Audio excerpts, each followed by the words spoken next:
A Circus of Secrets. The orphanage was in a bustle, as the children hurried to dress themselves properly, groom themselves, and make their beds. Today was the day the two of them would be selected to accompany Sister Silverthorne on a rare outing to reward their development into productive members of society. Tom was new to the orphanage, having only been there a year to date, and as such, he had little hopes of being selected. Shauna, on the other hand, fully expected to be the first name read aloud. Much to their surprise, it was Tom's name spoken first by Father Stevens. Tom was a rather rough young man, and although he'd been trying to change, he lacked any elegance. He was brash and at times rude, all with a childlike innocence, of course. Needless to say, Shauna did not take a liking to him and questioned how anyone else could. But with the two of them selected, she'd be spending the rest of the day in close proximity to the young Mr. Tom. Father Stevens selected Sister Anna to accompany the selected winners long before announcing who'd won and the location of their reward. Sister Silverthorne was known to be a bit of a rebel amongst the sisters of the orphanage, and the thought had crossed her mind several times that the father was simply trying to keep her as far away from himself as possible. Still, she was told their destination and thought she could use the time away from him and the other nuns as well. The circus was in town, and that was one of the few memories from her childhood that was good. And she thought, I would love to share those memories with a child, much like herself, if not her own. They all boarded the rusty church bus, Sister Anna being the last to enter after taking one final look at the orphanage, spotting Father Stevens watching their departure from the window of his office. The ride through the countryside was relaxing to Tom, being a city kid. The sights and sounds were all new, and he was determined not to be deterred by the piercing eyes of an overachieving kiss-ass. Shauna equally disapproved of his presence anywhere near her own, but wouldn't give him the satisfaction of seeing her uncomfortable. Sister Silverthorne quietly observed both young orphans and sensed the tension between them. It's very pretty, isn't it, young man? Yes, ma'am. Most beautiful sight I've ever seen. Been out of the city much, young sir? No, ma'am. I mean, sister, it's so much green. And the sounds. The sounds? Tom returns his gaze to the window and the sounds of natural harmony outside of the bus. I've never heard so many sounds blend together in harmony. I mean, sure, in the city there's lots of noise, but not like this. I see. And what about you, young lady? Yeah, sister, it's pretty. And it's been a while since I've been outside of the orphanage. But Shauna had come from money before becoming an orphan, and as such, she'd seen much prettier sights. Of course, that seemed like a lifetime ago to her now. I can't believe a big tough guy like you never been out the city? Tom ignored Shauna, continuing to stare out the window. Shauna continued to prod, getting up from her seat to lean over the back of Tom's seat until she's almost directly in his ear, saying, What, are you scared, huh? Tough Tommy, scared of the forest. That'll be quite enough, young lady. Tom doesn't mind the taunting. He'd become numb to it over the past year. His numbness extended far beyond their taunting, and his eyes reflected his pain inward to hide it from himself and the rest of the world. But Sister Silverthorne could see behind his mask. She could see the pain because pain was something Anna Silverthorne knew all too well. Well, we'll be arriving shortly now. You two were selected to represent the orphanage and by extension the church. You know what that means, right? Tom simply nods to give consent. We're here, announced the driver as they turned into the fairgrounds of Scotts Hill, just outside of Jamesboro. The trio disembarked from their chariot of rust and immersed themselves in the sights and sounds of the secret circus carnival. The entrance to the fairgrounds was an archway of weird bones and animal skulls, the sight of which unnerved Sister Silverthorne, and possibly Tom as well, who showed no expression. But Shauna seemed intrigued, if not impressed by their disgust. Sister Silverthorne noticed Shauna's excitement and was perplexed. She'd never seen Shauna behave in such a way, and it worried her. She found herself trying to remember the details of Shauna's arrival at the orphanage. Her train of thought was disrupted, however, by the voice of the ringleader, an extremely tall, slender man with a long gray beard and a dusty black top hat. He smiled at them, revealing his crooked, misshapen teeth. Welcome, welcome to you all I bid you welcome. Though your numbers may be few, I see many threads entangled in your secrets. No matter, all shall be revealed. The trio all glanced at each other with looks of bewilderment. It's Sister Silverthorne who gathers herself first. Again, thinking to herself, she couldn't remember any details of Shauna's arrival. Ooh, spooky. Shauna! Sister Silverthorne gives Shauna a look that only a nun can, and she quickly snaps back in line. Nah, girl, I ain't scared. I just ain't never seen a place like this before. Not many have, young Thomas, not many have. As the children branch out to explore the various attractions of the fair, Sister Anna enters a tent and is quickly transported into a valley. The valley is beautiful and full of pink roses. It's also vaguely familiar to her. The sounds of nature surround her, and she bends down to pick up one of the roses. It's then that she notices her hands are on her own. They were her hands, but different somehow. There's a figure on a hill ahead of her, and a voice faintly calling her. Looking as hard as her eyes would allow, she begins to visualize an image. As her eyes make their final adjustment, she witnesses a couple having a picnic. She approaches them, and they turn to look at her. The woman resembles her, but a much younger version of herself. They appear to want to say something to her, but as they open their mouths, they're reverted to ash. Their ashy remains carried off with the wind, and again the figure stands in the distance. He gestures to her to look to the right. She does as directed, and in that split second it takes her to turn, the environment changes, and she finds herself inside of a kitchen. She's standing in front of a stove. There's a pot on simmering, and she hears the sound of a child playing in the next room. A man enters the kitchen and sits at the table. She instantly reaches for the pot in front of her, and again notices her hands aren't her own. Again, they're different, but this time, they're withered and trembling. As she stares at her hands, the man is suddenly directly behind her. She turns in surprise to see him shouting, but there's no sound coming out of his mouth. As she watches his face begin to distort, and she's finally overcome by her fears, she screams and runs out of the kitchen and finds herself standing in front of the tent she'd entered. What the hell was that? Now, sister, language like that isn't like you. Are you feeling okay? Sister Silverthorne doesn't know what to make of her experience, but slowly she begins to regain her faculties. The children? Where are the children? Don't know. They'd run off to explore, I'd assume. Sister Silverthorne is moving so fast that the ringleader's words are barely audible. She moves frantically throughout the fairgrounds, searching for the orphans left in her care. Meanwhile, in the fair, Shauna is enjoying herself. She's viewed several animals and tested her strength at the hammering pole, but now a young, handsome fortune teller has caught her attention.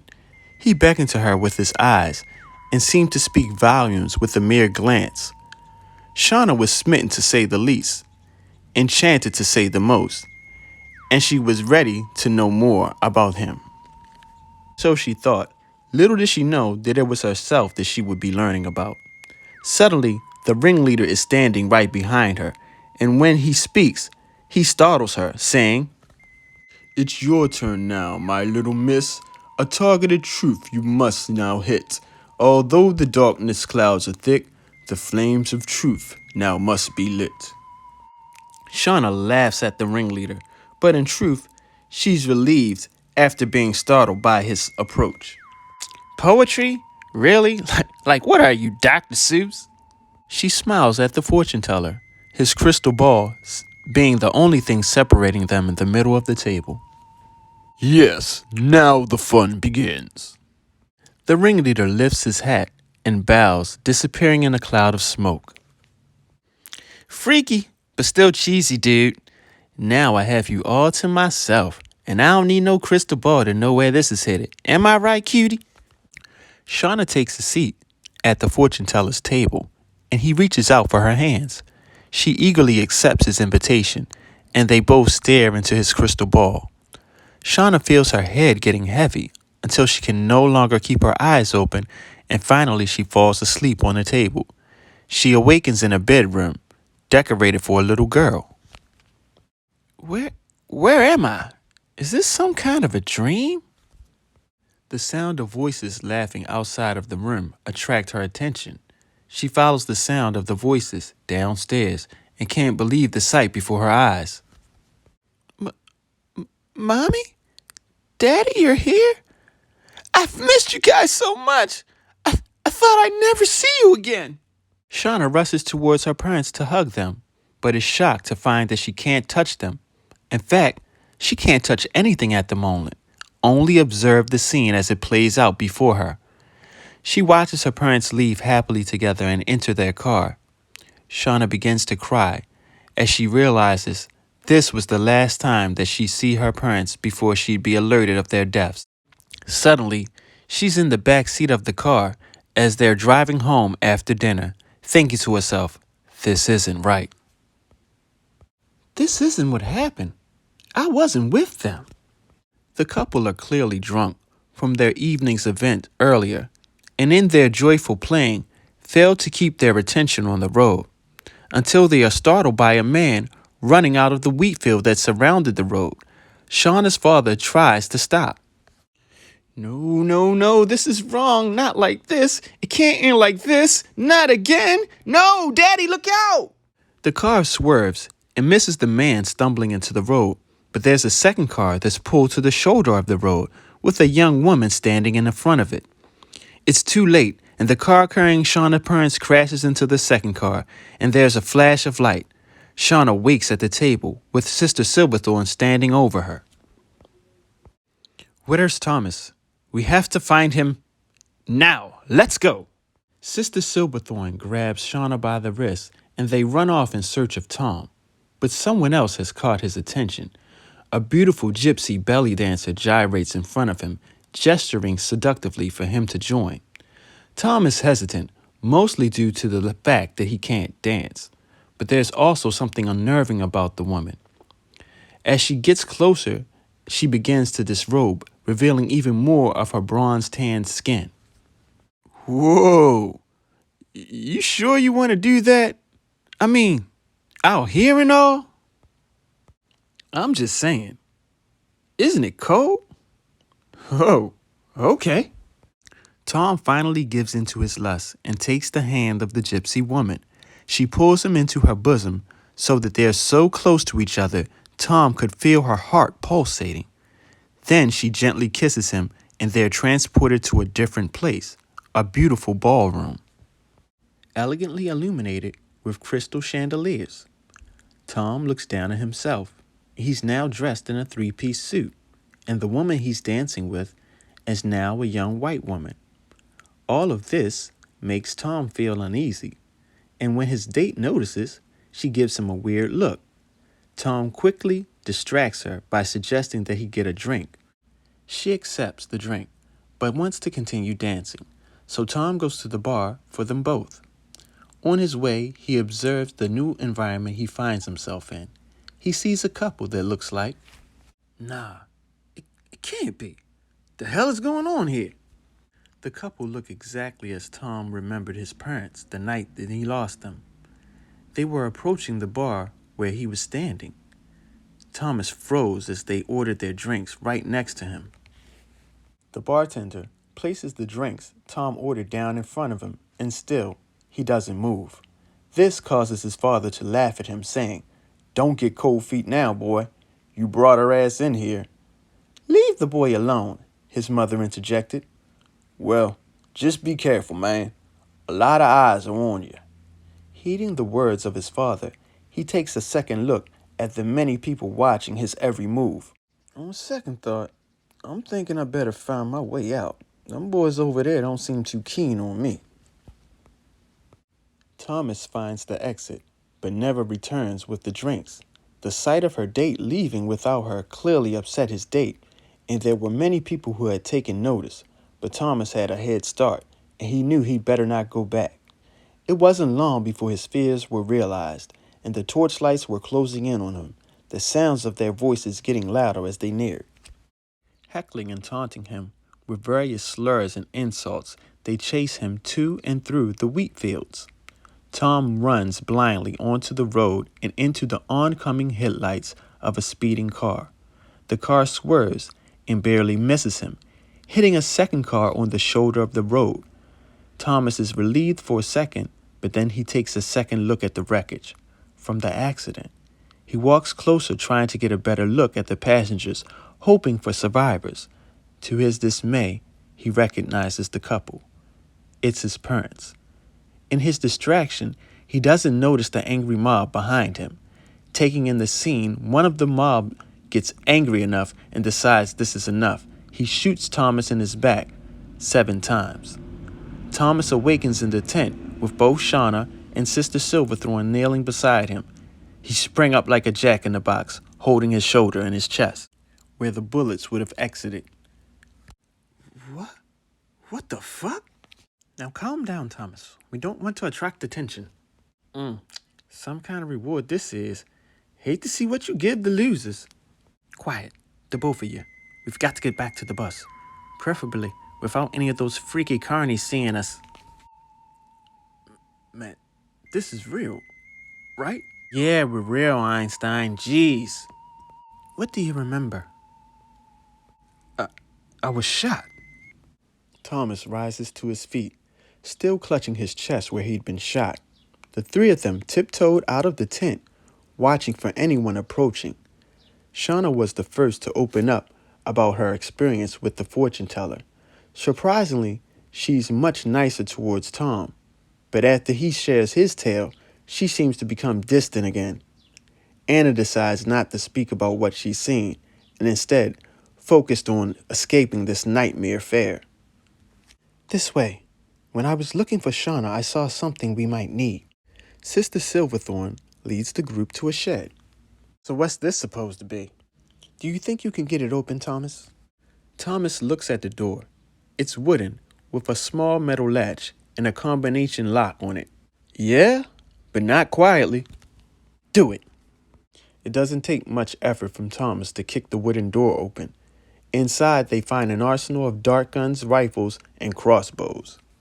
We'll make use of these if we run into any trouble. You mean like the kind that probably heard that kick? Sister Silverthorne grabs a rifle. Shauna grabs a crossbow, and Tom arms himself with one of each. They begin their escape, unaware that they are being stalked from above. Suddenly, a swarm of bats swoops down, attacking them. Look out! The swarm of bats circle above, then rushed ahead of them, blocking their escape. Leaving already, and before the main attraction. How very rude. I expected better out of you, Silverthorne. Expect this, you fugly freak! Shauna fires an arrow from her crossbow, but the ringleader catches it before it can strike him. Move it, girl! Tom grabs Shauna by the arm, dragging her behind him as they follow Sister Silverthorne towards the fair's exit. Run, run, run all you like. It's no matter. You can't escape your memories.